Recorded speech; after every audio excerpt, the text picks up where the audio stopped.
Halo semuanya, kali ini kita akan membahas mengenai fakta dan opini dalam artikel. Selamat menyaksikan. A. Pengertian, ciri-ciri, dan jenis artikel. Pengertian artikel. Artikel adalah karangan berisi fakta dan opini yang dibuat untuk dipublikasikan di media cetak maupun media sosial. Artikel bertujuan untuk menyampaikan gagasan, dilengkapi data dan fakta yang disajikan dalam bentuk tulisan untuk meyakinkan, memberitahu, dan menghibur para pembacanya. Selanjutnya ada ciri-ciri artikel. Pertama, berdasarkan fakta dan pandangan penulisnya. Kedua, mengandung gagasan aktual. Ketiga, mengandung unsur pengetahuan.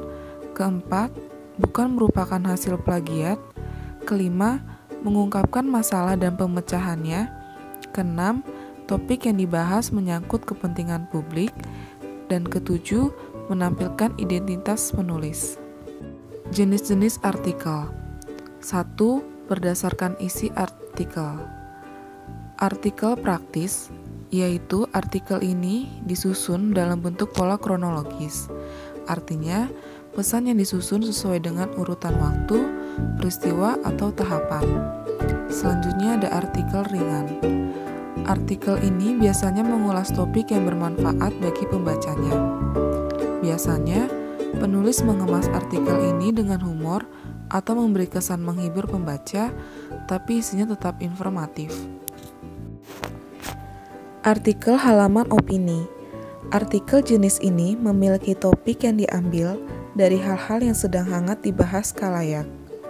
Penulis menanggapi, memprediksi, maupun menganalisis suatu peristiwa. Selanjutnya, artikel analisis hasil. Artikel ini berisi topik yang dibahas oleh seorang ahli. Para ahli mengupas tuntas, tajam, dan mendalam suatu peristiwa. Selanjutnya ada artikel religi. Pada artikel ini, ajaran keagamaan dan keyakinan merupakan topik yang utama. Tujuannya adalah untuk menambah informasi dan pengetahuan seputar keagamaan. 2. Berdasarkan sudut pandang penulis. Dibagi menjadi 4. Yang pertama, artikel deskripsi. Jenis artikel ini berisi informasi dan penggambaran suatu benda, peristiwa, permasalahan, maupun topik tertentu seperti ilmu pengetahuan. Kedua, artikel eksplanatif. Artikel ini menerangkan sejelas-jelasnya tentang suatu masalah sehingga pembaca memahami betul mengenai masalah yang dikemukakan. Ketiga, artikel prediktif. Berisi dugaan yang kemungkinan terjadi pada masa yang akan datang. Penulis menulis berdasarkan data fakta. Terakhir, artikel perspektif. Artikel ini berisikan anjuran langkah-langkah untuk memberi tuntunan kepada pembaca agar tidak melakukan kekeliruan. Selanjutnya, B. Evaluasi informasi baik fakta maupun opini dalam sebuah artikel. Tujuan penulisan artikel adalah memberitahu atau informatif, memengaruhi dan meyakinkan atau persuasif argumentatif, atau menghibur khalayak pembaca atau rekreatif. Karangan artikel berisi opini atau tanggapan penulis mengenai suatu peristiwa atau masalah aktual berdasarkan fakta di lapangan. Berangkat dari suatu fenomena, penulis harus memastikan fenomena tersebut benar-benar terjadi. Fenomena yang benar-benar terjadi disebut juga fakta. Fakta adalah gagasan yang diungkapkan berdasarkan data objektif. Fakta dalam artikel dapat berupa topik permasalahan, data pendukung, dan pelengkap opini penulis. Dalam artikel, penulis juga bisa menyampaikan opini berdasarkan fakta lapangan. Opini adalah gagasan yang diungkapkan berdasarkan pendapat pembicara. Opini juga berarti gagasan, ide, atau pemikiran seseorang terhadap suatu peristiwa atau masalah. Ciri-ciri opini. Pertama, berupa pendapat. Dalam Kamus Besar Bahasa Indonesia, pendapat merupakan pikiran, anggapan, atau perkiraan seseorang tentang suatu hal. Pendapat antar orang dapat berbeda dipengaruhi oleh latar belakang pengetahuan dan kesan tiap-tiap orang terhadap suatu peristiwa. Yang kedua, tidak terdapat bukti yang jelas. Opini berasal dari hasil pemikiran manusia. Hasil pemikiran disebut juga sebagai ide. Ide belum diwujudkan secara nyata dalam kehidupan. Oleh karena itu, opini belum bisa dibuktikan secara nyata. Yang ketiga, bersifat subjektif. Melalui informasi yang bersifat subjektif, kita cenderung mendapatkan pandangan, perasaan, maupun kesan seseorang terhadap suatu peristiwa. Yang keempat, belum teruji kebenarannya. Opini muncul dari hasil pemikiran seseorang dari peristiwa yang diamati. Opini belum bisa diketahui kebenarannya karena belum dibuktikan. Jadi kita belum bisa menyatakan bahwa opini telah diuji kebenarannya. Yang kelima, peristiwa yang belum terjadi. Penulis sering mengungkapkan peristiwa yang bersifat prediksi sehingga peristiwa tersebut belum tentu terjadi pada masa mendatang. Peristiwa yang mustahil terjadi dapat diketahui dari masa lampau. Selanjutnya, ciri-ciri fakta. Yang pertama, benar-benar terjadi dan nyata. Pernyataan dalam kalimat dianggap sebuah fakta apabila situasi yang dipaparkan benar-benar terjadi. Situasi tersebut dapat kita lihat secara nyata menggunakan indera kita sendiri ataupun mendengar laporan beritanya dari orang yang bertanggung jawab dan berwenang. Kemudian yang kedua, teruji kebenarannya. Fakta merupakan kejadian nyata. Kejadian tersebut bisa dikatakan sebagai peristiwa yang nyata karena dapat teruji kebenarannya dengan bukti-bukti. Bukti-bukti tersebut dapat berupa data maupun hasil penelitian yang sudah dipublikasikan. Data tersebut bisa berupa data statistik maupun kualitatif. Yang ketiga, bukti terpublikasi secara luas. Fakta bisa muncul dari hasil survei maupun penelitian yang dilakukan oleh ilmuwan, instansi maupun organisasi kredibel dan bisa dipertanggungjawabkan. Hasil survei maupun penelitian tersebut dapat dikatakan sebagai temuan ilmiah. Temuan tersebut bisa mendukung suatu pernyataan fakta dalam artikel. Yang keempat, bersifat objektif. Pernyataan yang terdapat di dalam kalimat fakta bersifat objektif. Objektif merupakan hal umum yang telah diakui kebenarannya oleh banyak pihak, khususnya oleh badan atau lembaga resmi. Yang kelima, keterangan waktu dan tempat jelas. Fakta dapat berupa peristiwa yang sudah terjadi. Pembaca dapat mengetahui kebenaran fakta melalui keterangan waktu, tempat, dan jelas. Pembaca mengetahui dengan jelas unsur 5W dan 1H dari sebuah peristiwa. Berikutnya, C. Penyusunan opini dalam bentuk artikel. Saat menulis artikel, penulis harus menyusun opini dan fakta ke dalam bentuk paragraf dengan tepat. Penyusunan tersebut bertujuan agar pembaca mengerti informasi yang terdapat dalam artikel. Yang pertama, mengungkapkan opini. A. Argumentasi. Argumentasi merupakan bagian terpenting dalam artikel opini. Argumentasi yang Anda kemukakan harus didukung data aktual. Artikel pada umumnya bersifat aktual yang berisi analisis subjektif terhadap suatu masalah. Argumentasi yang dikemukakan harus konstruktif agar pesan dalam tulisan dapat diserap dengan baik oleh pembaca. Selanjutnya, B. Bahasa yang digunakan.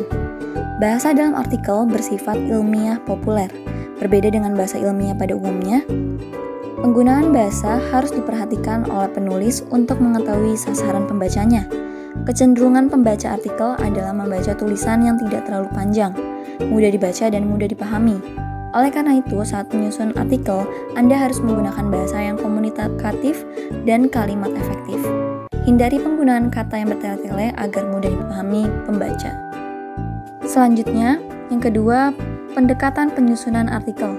Dalam buku Menulis di Media Massa oleh Pariyati Sudirman, terdapat 6 pendekatan menulis artikel di media massa. Yang pertama, pendekatan deduktif. Pendekatan deduktif diawali dengan simpulan umum suatu permasalahan dalam artikel. Selanjutnya, penulis bisa menyampaikan rincian yang mendasari simpulan tersebut. Dalam hal ini, rincian dapat berupa latar belakang, alasan-alasan, penjelasan, argumentasi, contoh-contoh, dan bukti yang berkaitan dengan permasalahan. Kemudian B, pendekatan induktif. Dengan pendekatan induktif, penulis bisa menyampaikan opini dan fakta dalam artikel dimulai dari rincian yang bersifat khusus. Rincian yang bersifat khusus tersebut dapat berupa latar belakang, alasan-alasan, penjelasan, argumentasi, contoh-contoh, dan bukti yang berkaitan dengan permasalahan. Selanjutnya, dari rincian tersebut, penulis bisa menarik kesimpulan yang berkaitan dengan permasalahan. Dalam pendekatan ini, penulis bisa terhindar dari pengambilan kesimpulan yang tergesa-gesa dan tidak logis. Selanjutnya, C. Pendekatan kronologis. Dalam pendekatan kronologis, penulis menyampaikan opini dan fakta dalam artikel berdasarkan urut-urutan yang runtut. Penulis bisa mengungkap opini dan fakta yang disusun sesuai dengan urutan tertentu, seperti berdasarkan waktu maupun proses terjadinya sesuatu. Ketika penulis hendak menyampaikan artikel yang membahas sejarah suatu daerah, bisa mengawali artikel dengan menyampaikan keadaan daerah tersebut dari masa lalu hingga masa sekarang secara runtut. Kemudian D. Pendekatan logis. Penulis dapat menggunakan pendekatan logis untuk mengungkapkan opini dan fakta dalam artikelnya.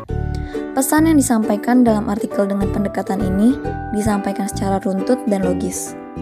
Penulis bisa menyusun opini dan fakta yang berkaitan dengan sebab akibat yang logis.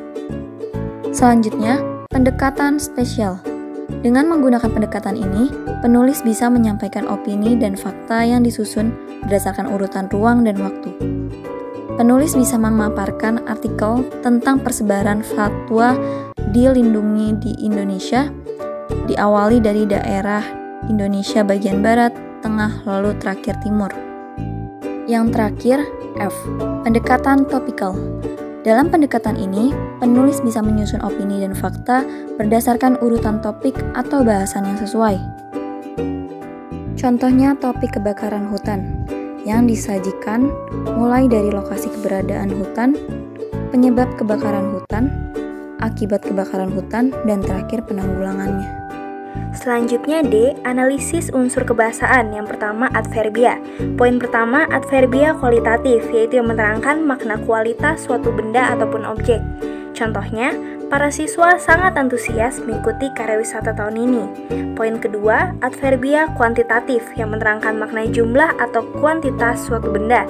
Contohnya, hanya beberapa murid yang datang hari ini. Yang ketiga, adverbia limitatif, yaitu yang menerangkan adanya suatu pembatasan. Contohnya, acara webinar itu hanya diperuntukkan bagi 100 pendaftar pertama saja. Yang keempat, adverbia frekuentif, yaitu yang menerangkan tingkat keseringan suatu perbuatan. Contohnya, aku sering melihat dia bermain sendirian ketika jam istirahat.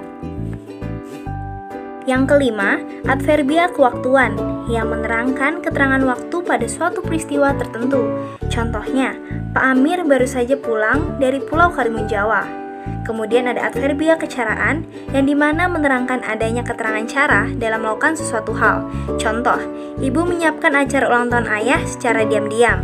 Kemudian ada adverbia konstratif yang menerangkan adanya pertentangan makna antara satu hal dengan hal yang lain. Contohnya, jangankan membaca buku sastra, bahkan buku pelajaran saja jarang ia baca. Kemudian yang terakhir ada adverbia keniscayaan yang menerangkan adanya kepastian akan terjadinya suatu kejadian atau peristiwa. Contohnya, kita pasti bisa meraih impian. Selanjutnya nomor 2 ada konjungsi. Konjungsi yaitu kata atau ungkapan yang menghubungkan dua satuan bahasa yang sederajat, yaitu kata dan kata, frasa dengan frasa, klausa dan klausa, serta kalimat dengan kalimat.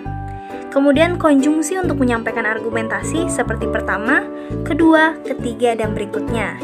Sedangkan untuk konjungsi untuk memperkuat argumentasi seperti selain itu, sebagai contoh, misalnya, padahal, dan justru.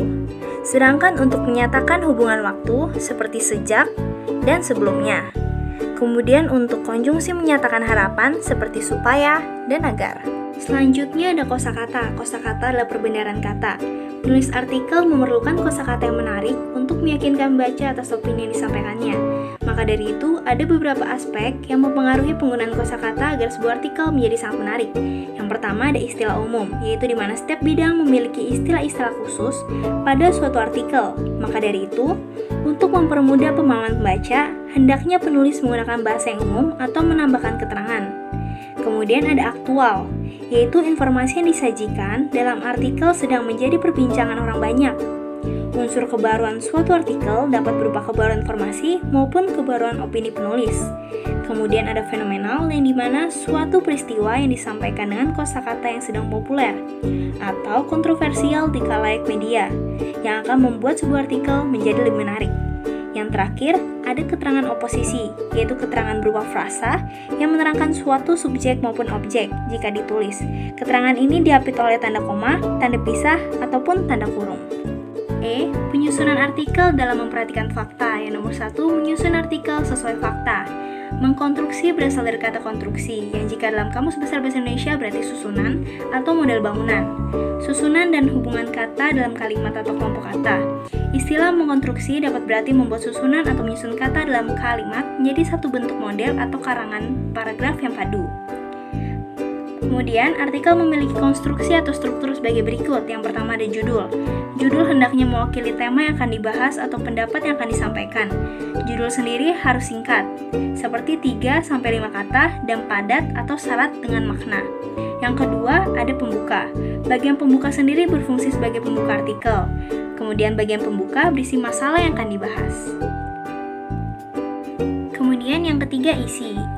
Isi merupakan bagian penjelas yang berfungsi menjelaskan masalah yang telah disampaikan di bagian pembuka. Opini-opini yang disampaikan penulis harus berdasarkan fakta yang ditentukan di lapangan. Kemudian, bagian isi artikel sendiri memuat aspek-aspek sebagai berikut. Yang pertama, fakta berkaitan dengan masalah yang dibahas. Yang kedua, argumen atau opini penulis berdasarkan masalah yang akan dibahas. Yang ketiga, solusi atau pemecahan masalah berdasarkan masalah yang akan dibahas. Yang keempat, teori atau referensi yang sesuai dengan masalah. Yang kelima, contoh-contoh pemecahan masalah.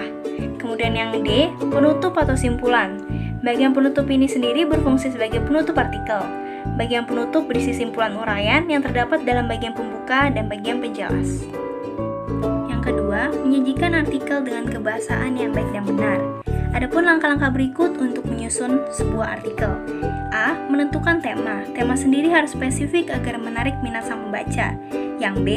Menetapkan tujuan penulisan. Yang C. Menentukan fakta berkaitan dengan tema yang telah dipilih. D. Menentukan opini-opini berdasarkan fakta yang ada.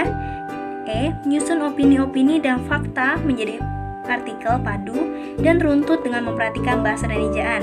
Yang terakhir, membuat kalimat simpulan berdasarkan opini dari masalah yang telah dibahas dalam artikel.